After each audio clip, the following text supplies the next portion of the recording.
محترم ناظرین، اگلا پروگرام راہ عمل، جس کے لیے معتبر علماء اکرام کے بیانات آپ کے سامنے پیش کیے جائیں گے۔ یہ رمضان کی تیاری بتا رہا ہوں، ایک دوسرے کو معاف کرو، جس سے لڑے ہوئے معاف کر دو، زیادتی کرنے والے کو معاف کر دو۔ میرے نبی کا فرمان ہے تصل من قطعک وتعطی من حرمک وتعفو عن من ظلمک، جو توڑے اس سے جوڑو، جو نہ دے اسے دو، جو زیادتی کرے اسے معاف کرو۔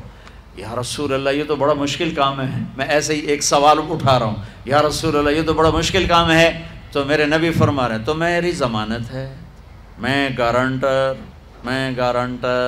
میں ضامن، تم اپنے اخلاق اچھے کرو، میں تمہیں جنت الفردوس میں گھر لے کر دوں گا، جنت الفردوس میں گھر لے کر دوں گا، تم اخلاق اچھے کرو۔ یہ اخلاق کی انتہا کیا ہے؟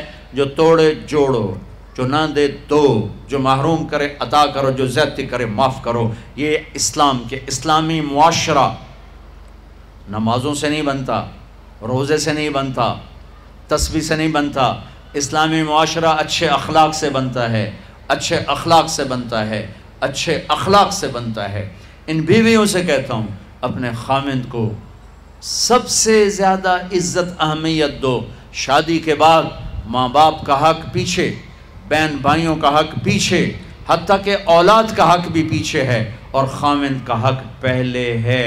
بہت سی عورتیں اپنی نادانی کی وجہ سے ماں باپ کے پیچھے لگ کر اپنے خامند کو چھوڑ دیتی ہیں، خامند کو ذلیل کر دیتی ہیں، اپنے بچے کے پیچھے لگ کے اپنے بچوں کی وجہ سے اپنے خامند کو بے عزت کرتی ہیں۔ بہت سے باپ اپنے بچوں کی وجہ سے بیوی کو بے عزت کرتے ہیں، یا اپنے ماں باپ کی وجہ سے بیوی کو بے عزت کرتے ہیں۔ یہ سب بے اعتدالیاں میرے معاشرے میں ہیں۔ اللہ کا واسطہ دیتا ہوں، ایک دوسرے کو عزت دو، رشتوں کو عزت دو۔ ہر ایک کا اپنا مقام ہے، ہر ایک کو اپنے مقام پر رکھو۔ ماں باپ کی وجہ سے بیوی کو بے عزت نہ کرو، بیوی کی وجہ سے ماں باپ کو بے عزت نہ کرو، بیوی اپنے ماں باپ کی وجہ سے خامند کو بے عزت نہ کرے۔ یہ وہ رشتہ ہے جس میں اولاد بھی نہیں داخل ہو سکتی، اولاد کو بھی پیچھے کیا گیا ہے خامند اور بیوی کے رشتے میں۔ اور یہ وہ رشتہ ہے جس سے میرے اللہ نے اپنی نشانیوں میں سے ایک نشانی بتایا ہے، ایک نشانی، من آیاتہ ان خلقکم من تراب۔ میں ٹپس پڑھتا ہوں آیات کے، ساری آیت نے۔ میری بہت بڑی نشانی تو میں مٹی سے بنایا، واقعی نشانی ہے نا بھائی؟ ارے بولو۔ من آیاتہ خلق السماوات والارض، میں نے ایک آیت چھوڑ دی، بعد میں پڑھوں گا۔ میری بہت بڑی نشانی زمین آسمان کا بننا، واقعی بہت بڑی نشانی۔ من آیاتہ منامکم باللیل والنہار، میری بہت بڑی نشانی تمہارا سو جانا اٹھنا، واقعی بہت بڑی نشانی۔ من آیاتہ یریکم البرق خوفا وطمعا، میری بہت بڑی نشانی بادل، بجلی، گرج، بارش، واقعی۔ من آیاتہ ان تقوم السماء والارض بامرہ، میری بہت بڑی نشانی زمین آسمان کھڑے ہوئے ہیں۔ من آیاتہ ان یرسل الریاح مبشرات، میری بہت بڑی نشانی کہ گرم ہوائیں ایک دم ٹھنڈی ہو کر بادل لے کر آتی۔ اب میں وہ آیت پڑھتا ہوں جو میں نے چھوڑ دی تھی، اور جو شاید آپ نے اس اینگل سے کبھی سوچا نہ ہو کہ اللہ کس چیز کو اپنی نشانی کہہ رہا ہے، اور کتنی بڑی بڑی نشانیوں میں اس کو لا رہا ہے۔ میری بہت بڑی نشانی مٹی سے بنایا، میری بہت بڑی نشانی زمین آسمان بنایا، میری بہت بڑی نشانی جاگنے سونے کا سلسلہ بنایا، میری بہت بڑی نشانی بارش، بجلی، گرج، چمک، میری بہت بڑی نشانی زمین آسمان کا تھمے رہنا، میری بہت بڑی نشانی ہواؤں کا بادل لانا۔ اب سنو، من آیاتہ ان خلق لکم من انفسکم ازواجا لتسکنوا الیہا وجعل بینکم مودۃ ورحمہ ان فی ذلک لآیات لقوم یتفکرون۔ اللہ اکبر۔ صرف یہاں یتفکرون کا لفظ اللہ لے کر آئیں کہ غور کرو گے تو پتہ چلے گا نشانی کیا۔ میرا اللہ کہہ رہا ہے کہ میری بہت بڑی نشانی ہے کہ میں نے خامند اور بیوی کا رشتہ بنایا۔ کبھی یہ اس طرف دھیان گیا ہے کہ یہ جو ہم خامند بیوی بیٹھے ہیں یہ اللہ کی بہت بڑی نشانی، کبھی خیال ہے؟ اللہ اکبر۔ اللہ نے ماں باپ کا رشتہ بنایا، اسے نشانی نہیں کہا۔ اللہ تعالیٰ نے اولاد کا رشتہ بنایا، اسے نشانی نہیں کہا۔ اللہ نے دادے پوتے بھی جتلائے، اسے نشانی نہیں کہا۔ اللہ نے پھوپھی خالہ بھی بتائیں، دادیاں نانیاں بھی بتائیں، اسے اللہ تعالیٰ نے نشانی نہیں فرمایا. نشانی کسے فرمایا؟ خامند اور بیوی، یہ میں نے رشتہ بنایا، یہ میری کتنی بڑی نشانی ہے.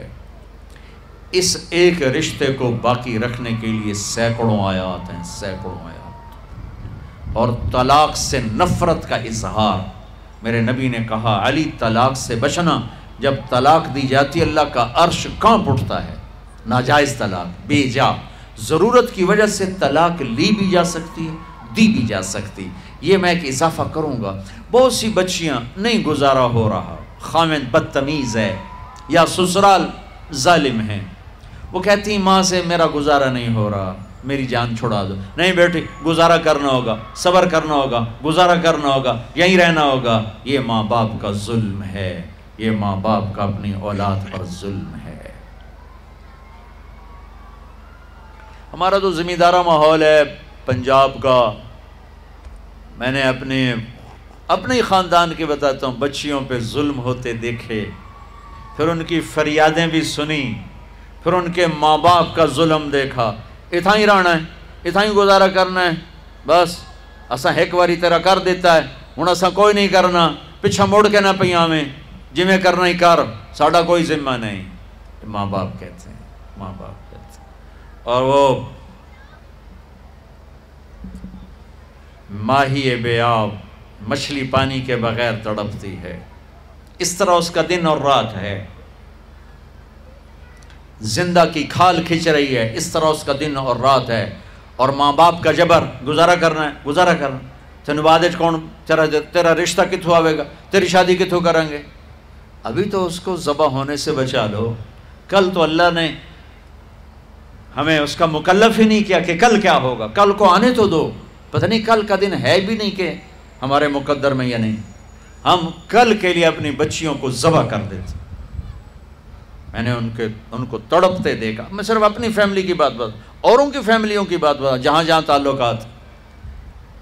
کہیں رشتہ قریب کا ہے، لڑکی بدتمیز ہے، بچہ شریف ہے، وہ کہتا ہے ابا جی میں طلاق دینا چاہتا ہوں، میرا اس سے گزارا نہیں ہے، زبان شدید ہے.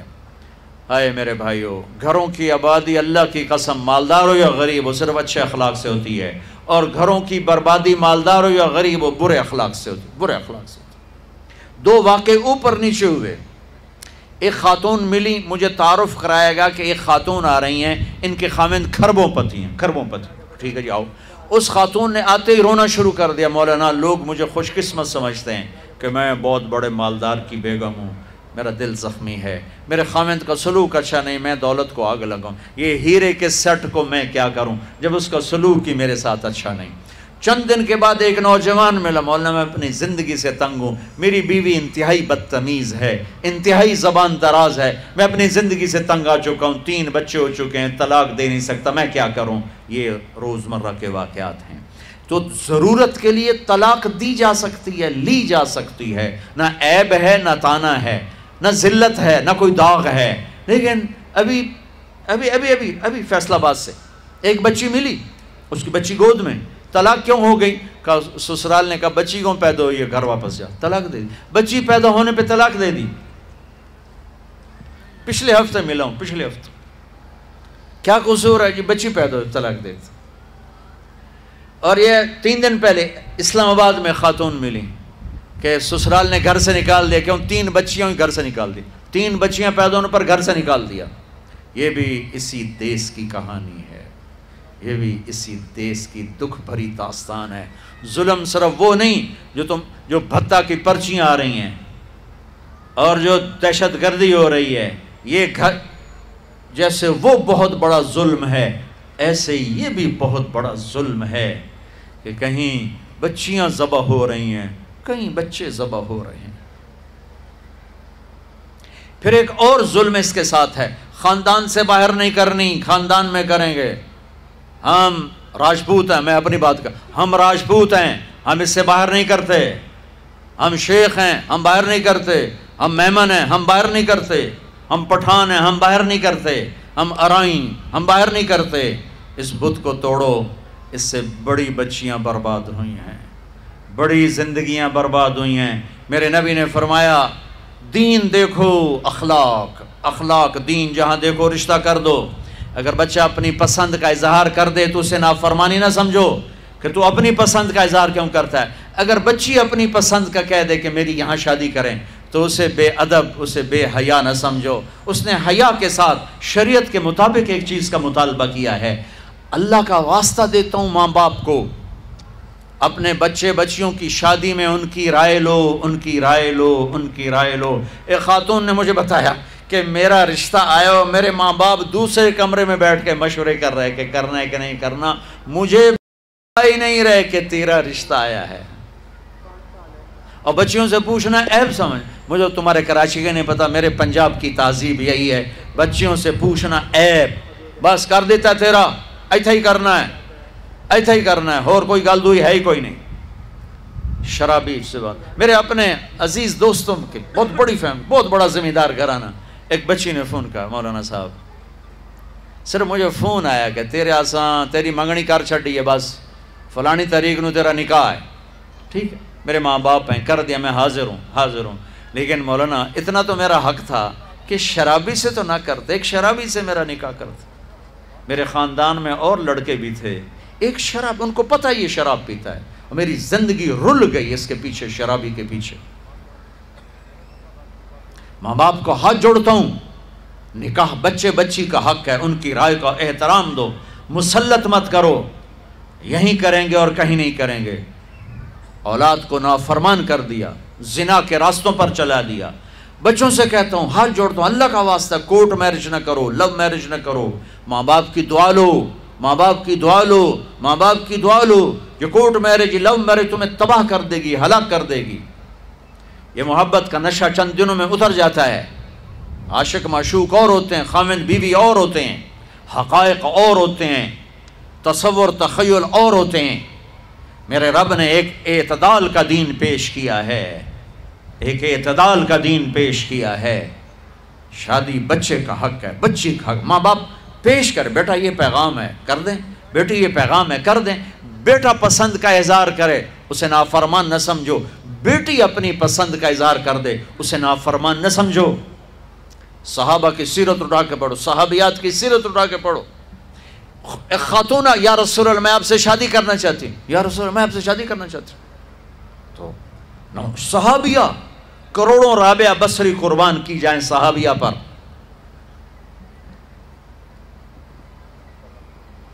ہاں میرے نبی نے خاندان کا بت توڑا، اپنی قوم میں شادی کی۔ حضرت عائشہ قریش، حضرت حفصہ قریش، حضرت سودا قریش، ام حبیبہ قریش۔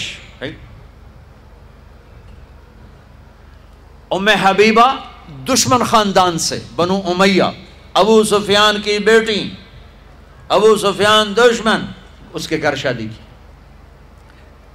اس بت کو توڑا ہے۔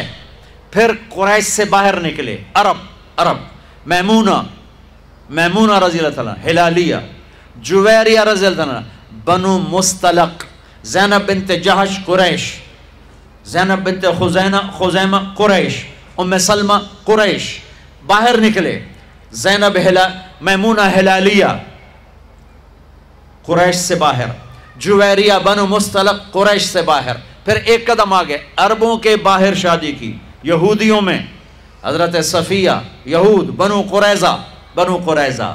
آپ جانتے تھے کہ میری امت یہ بت کھڑے کرے گی، یہ بت کھڑے کرے گی، بچیاں بوڑھی ہو جائیں گی، کہیں گی بس راجپوت ملے گا تو کریں گے نہیں تو نہیں، میمن ملے گا تو کریں گے نہیں تو نہیں، شیخ ملے گا تو کریں گے نہیں تو نہیں۔ یہ پتہ نہیں کتھوں آ گئے جٹ بٹ نٹ، کتھوں کٹھے ہو گئے۔ قومیں تو پہچان کے لیے ہیں، نہ کہ ان دیواروں کو کھڑا کرنے کے لیے۔ پھر اپنی بچیوں کو سنو، میرے نبی نے حضرت زینب کا رشتہ کیا، ابو العاص بنو امیہ، دشمن خاندان، حضرت رقیہ، حضرت عثمان بنو امیہ، حضرت ام کلثوم، حضرت عثمان بنو امیہ، مخالف دھڑے میں۔ حضرت عثمان اپنا دھڑا چھوڑ کے آ گئے، لیکن پیچھے نسبت تو بنو امیہ ہے۔ ایک بچی فاطمہ اپنے گھر میں دی علی کو، اور وہ بھی کیسے دی؟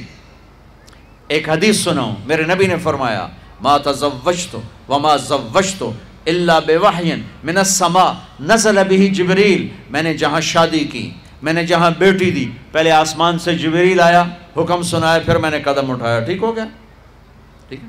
اب حضرت علی رشتہ لے کر آئے، رشتے کا پیغام لے کر آئے اور آ کر چپ کر کے بیٹھ گئے. آپ نے فرمایا، آپ کو تو پتہ تھا علی کیوں آئے بیٹھے ہیں. آپ نے کہا علی کیسے آئے؟ چپ، شرم کی وجہ سے. 21 سال عمر تھی حضرت فاطمہ کی، 15.5 سال. پھر آپ نے خود کہا علی فاطمہ کے رشتے کے لیے آئے ہو؟ جی. تو آپ نے کہا انشاءاللہ انشاءاللہ، اور یہ کہہ کر اٹھ گئے. تو حضرت علی بڑے پریشان سے اٹھے اور باہر آ گئے. باہر صحابہ انتظار کر رہے تھے کہ کیا بنتا ہے. صحابہ نے پوچھا کیا ہوا؟ کہا انکار. کہیں انکار؟ وہ کیسے؟ کہا کچھ بھی نہیں بولے. تو عبد الرحمن بن عوف کہنے کے کچھ تو بولے ہوں گے. کہا انشاءاللہ کہا تھا. کہا تو ہو گیا. کہا وہ کیسے؟ کہا نبی کا انشاءاللہ ہاں ہوتا ہے.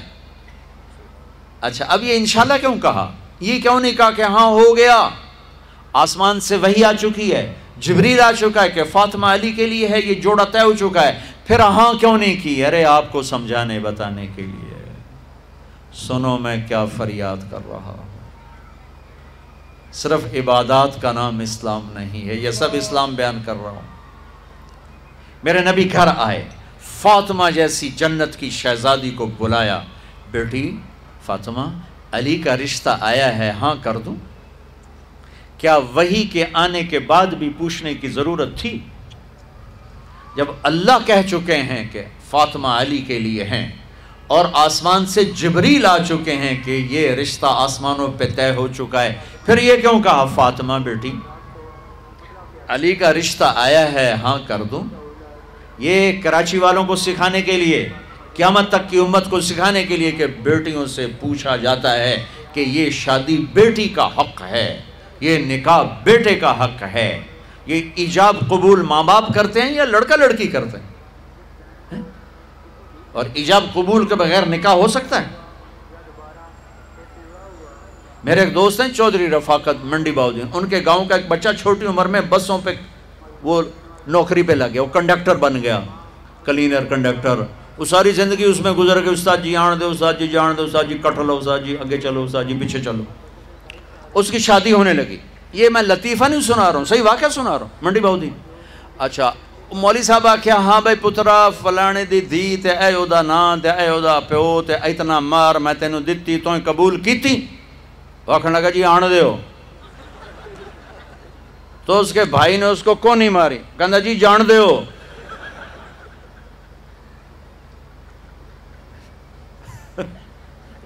وہ سمجھا شاید یہ بھی آن دیو تو جان دیو، کٹ لو تو کر لو. ایجاب قبول کتنے ضروری لفظ ہیں کہ جب تک لڑکی لڑکا یہ نہیں کہیں گے نکاح نہیں ہوگا. یہ ماں باپ کا حق ہے، یہ بچوں کا حق ہے. تو آج ماں باپ کیوں ظلم کرتے ہیں کہ زبردستی اپنی مرضی کی شادی مسلط کرتے ہیں؟ اللہ کرے ہماری اولاد ہماری مرضی پہ شادی کرے. بچوں سے کہتا ہوں ماں باپ کی مرضی کی شادی کرو، ماں باپ کی مرضی کی شادی کرو، ماں باپ کی مرضی کی شادی کرو. میں تمہیں بغاوت کی راہیں نہیں دکھا رہا، لیکن جو ماں باپ جبر کر رہے ہیں میں اس کے سامنے ہاتھ جوڑ رہا ہوں، اس کے سامنے ہاتھ جوڑ رہا ہوں کہ واقعات سن سن کے دیکھ دیکھ کے میرا کلیجہ پکا ہوا ہے. میں اس لیے بول رہا ہوں یہ وہ مضامین ہیں جو نئی ممبر سے بیان کیے جاتے. میں بول رہا ہوں کہ یہ میرے معاشرے کی دکھتی ہوئی رگیں ہیں. جہاں نیکی دیکھو وہاں رشتہ دے دو، چاہے خاندان ہے. ہاں خاندان میں کو ترجیح دو، خاندان کو ترجیح دو، کوئی شک نہیں، کوئی شک نہیں. لیکن اگر خاندان میں جوڑ نہیں باہر تلاش کرو. ہمارے جی ہم بچی والے، ہم کیسے جائیں؟ بچی والے نہیں جا سکتے. یہ تو ہندوستان کی ہندی ثقافت ہے. میری بیٹی جوان ہے، میرے ذمہ میں اپنی بیٹی کا رشتہ تلاش کروں. میں جا کر کہوں بھئی میری بچی جوان ہے، اگر آپ کو مناسب لگے تو آپ ہمارا پیغام قبول کر لیں. لیکن ہم اپنی بچیوں کو بوڑھا کر دیتے ہیں، کوئی رشتہ آئے تو کریں، کوئی رشتہ آئے تو کریں. پھر ایک یہ رشتے کرانے والیوں کا چکر ہے، اس نے کتنے گھر تباہ کر دیے. تو ماں باپ سے کہتا ہوں رائے لو، اولاد سے کہتا ہوں ماں باپ کے خلاف نہ جاؤ، نہ جاؤ، نہ جاؤ، نہ جاؤ. برکت کیا، دین سارا ہاتھ سے نکل جائے گا. لیکن سن لو میرے نبی کی زندگی اور بات اور سنت اور سیرت اور شریعت. فاطمہ علی کا رشتہ آیا ہے کر دوں. فاطمہ جیسی بچی انکار کر سکتی تھی اور علی جیسا رشتہ انکار کر سکتی تھی. وہاں ہاں کے سوا کچھ نہیں تھا. یا رسول اللہ جیسے آپ مناسب سمجھیں. یہ انشاءاللہ اس لیے کہا تھا کہ پہلے فاطمہ سے پوچھوں, پھر آپ اسی قدموں پر واپس آئے. علی جی مجمع اکٹھا کرو. مجمع اکٹھا ہو گیا. آپ ممبر پر کھڑے ہوئے, علی کو سامنے بٹھایا, کہا لوگو جبریل اللہ کا پیغام لائیں کہ میں اپنی بیٹی فاطمہ علی کے نکاح میں دے دوں. اور علی خطبہ پڑھنے کے بعد, میں نے 400 درہم پر اپنی بچی کو تیرے فاطمہ بنت محمد کو تیرے نکاح میں دیا, تو نے قبول کیا؟ ویسے سامنے بیٹھے تھے, کہا جی قبول کیا, اور سجدے میں سر رکھ دیا. پھر جب رخصتی ہوئی تو آپ نے بلوایا. ایک اور بات چلی, بچی کو خود گھر چھوڑ کے آؤ سسرا. یہ کیسے احمق لوگ, یہ کہاں کی باتیں کرتے ہیں؟ فطرت کے خلاف. دین تو دین ہے, فطرت کے خلاف کہ بچی کو خامد کو سسرال کے گھر چھوڑ کے آ جاؤ. اس کے حقدار تو میرے نبی کی بیٹیاں تھیں. آپ نے علی کو بلایا, کہا اپنی امانت لے کے جاؤ. حضرت علی خود آئے, ساتھ ان کے بھائی عقیل آئے, ساتھ میں ایمن آئی, سلمان فارسی آئے, اور آپ نے علی کو اندر بلایا. فاطمہ کو دلہن بنایا گیا. عائشہ, ام سلمہ, حفظہ رضی اللہ عنہن نے دلہن بنایا. پھر آپ نے فاطمہ کا ہاتھ پکڑ کے علی کے ہاتھ میں دیا, کہا علی نبی کی بیٹی مبارک ہو. پھر فرمایا میری بیٹی فاطمہ, میرے خاندان میں جو مجھے سب سے زیادہ محبوب تھا, میں نے تیرا ہاتھ اس کے ہاتھ میں دیا ہے. پوچھو اللہ کے واسطے پوچھو. یہ رشتہ بڑا اہم ہے. من آیاتہ, یہ میری نشانیوں میں سے میں نے خامد اور بیوی کا رشتہ بنایا. اللہ اس کو اپنی نشانیاں بتا رہا ہے. اس پر سینکڑوں آیات ہیں کہ یہ رشتہ باقی رہے, ٹوٹے نہیں. آج کا سسرالی ظلم, ساس سسر کا ظلم کتنے گھر برباد کر چکا ہے. کہیں بچیوں کی نادانی اور نافرمانی اور بد زبانی شریف ترین نوجوانوں کو ذلیل کر چکی. میں سب کو بیلنس کر کے بتا رہا ہوں.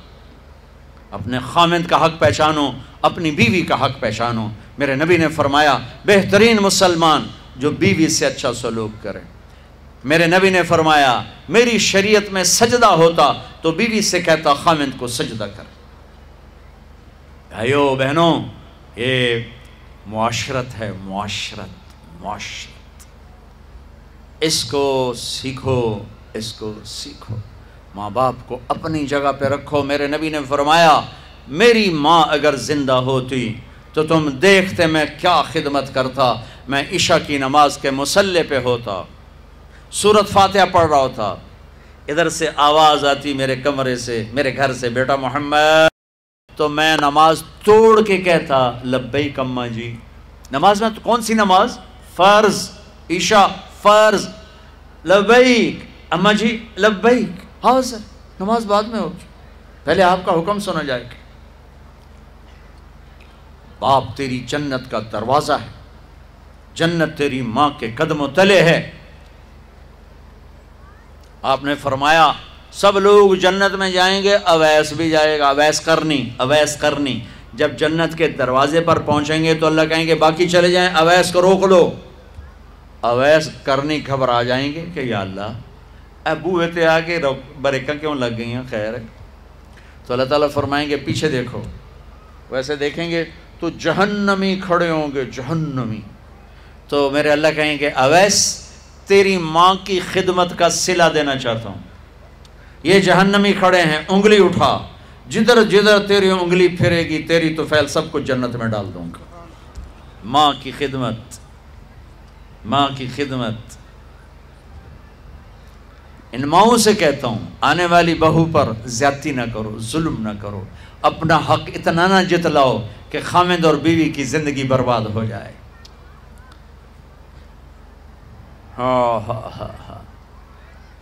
اور سنو, آپ نے حضرت عمر سے کہا عمر تیرے زمانے میں ایک شخص آئے گا اویس بن عامر من مراد من قرن.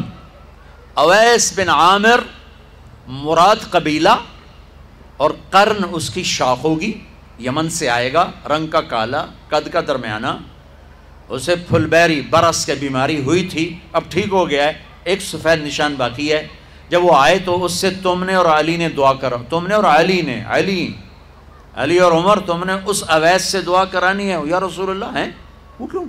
کہ اس لیے کہ اس نے ماں کو راضی کر کے وہ مقام پایا ہے، جب ہاتھ اٹھاتا ہے تو اللہ اس کے ہاتھ خالی نہیں لوٹاتا۔ علی اور عمر سے کہا جا رہا ہے، علی عمر کو ضرورت نہیں تھی اویس کی دعا کی، ہمیں پیغام دینا تھا کہ ماؤں کی خدمت کیسے چھوٹوں کو بڑا بنا دیتی ہے، کیسے چھوٹوں کو کیا مقام مل جاتا ہے۔ حضرت عمر رضی اللہ عنہ جب خلیفہ بنے ہر سال حج کرتے تھے، ہر سال اویس کوئی نہیں ملا، تو ایک سال انہوں نے سارے حاجی اکٹھے کر لیے، سامنے کھڑے کر، ہاں بھائی سب کھڑے ہو جاؤ، کھڑے ہو، اچھا بھائی یمن والے کھڑے رہو باقی بیٹھ جاؤ، تو ایک بہت بڑا مجمع کھڑا تھا، اچھا بھائی مراد والے کھڑے رہو باقی بیٹھ جاؤ، تو چند لوگ رہ گئے، اچھا بھائی کرن والے کھڑے رہو باقی بیٹھ جاؤ، تو ایک آدمی باقی بچا، ایک کہ تم کرنی مراد جی میں اویس کرنی کے گاؤں گیا ہوں اور ان کے قبیلے سے بھی لوگوں سے ملاقات کی ہے، جہاں وہ پیدا ہوئے وہاں بھی گیا ہوں۔ ارے بھائی اویس کو جانتے ہو؟ جی میرا بھتیجا ہے، بھائی کا بیٹا ہے، پر وہ ہمیں تھوڑا جا ہلے ہے، پاگل جا ہے، تجھے ہوتا کیوں پوچھتے ہو؟ وہ کہنا کہ پاگل تو نظر آتا ہے، وہ نہیں۔ کہاں ہے؟ حج پر ہے؟ جی ہے۔ کدھر ہے؟ کہا جی وہ اونٹ شرانے عرفات۔ آپ نے حضرت علی کو لیا، دوڑ لگا دی عرفات، وہاں پہنچے تو دیکھا اویس ایک کیکر کے نیچے نماز پڑھ رہا ہے اور اونٹ چل رہا ہے، یہ دونوں حضرات ایسے قریب آ کے بیٹھ گئے، انہوں نے محسوس کیا دو آدمی آ گئے، نماز مختصر سلام پھیرا، تو حضرت عمر نے پوچھا کون ہو؟ کہا مزدور ہوں۔ مزدور؟ کہا تیرا نام کیا ہے؟ کہا اللہ کا بندہ۔ تو انہوں نے کہا ہم سارے ہی اللہ کے بندے ہیں، تیری ماں نے تیرا نام کیا رکھا ہے؟ کہا آپ کو کیا تکلیف، کیوں پوچھ رہے ہو؟ وہ تو جانتا نہیں تھا عمر اور علی، وہ تو پہلی دفعہ حج پہ آئے تھے۔ کہا آپ کو کیا تکلیف ہے، آپ کون ہیں؟ تو حضرت علی نے کہا یہ عمر بن خطاب امیر المومنین، میں علی بن ابی طالب۔ پھر وہ ہل گئے، کہا یہ میں معافی چاہتا ہوں، میں تو آپ کو جانتا نہیں تھا، میں تو پہلی دفعہ حج پہ آؤں۔ حضرت عمر نے فرمایا ہاتھ اٹھا، کس لیے؟ دعا کر۔ کہا میں آپ کے لیے؟ کہا ہاں تو ہمارے لیے۔ کہا وہ کس لیے؟ وہ اس لیے کہ ہمارے نبی نے فرمایا تھا کہ اویس نے ماں کو راضی کر کے وہ مقام پایا ہے کہ جب ہاتھ اٹھاتا ہے تو خالی نہیں لوٹتے۔ آپ کی مائیں زندہ ہیں تو یہ کام کر لو، مر گئی ہیں تو ان کی قبروں پہ جایا کرو، وہاں بیٹھ کے قرآن پڑھا کرو، ان کے لیے ایصال ثواب کرو، صدقہ کرو، خیرات کرو، زندہ ہیں ان کے پاؤں دھو کے پیو۔ ہاں ماں باپ زیادتی کریں تو پھر خدمت ضرور کرو، ساتھ مت دو۔ ہر رشتے کو اپنی جگہ پہ رکھنا، یہ میرے نبی کا دین ہے۔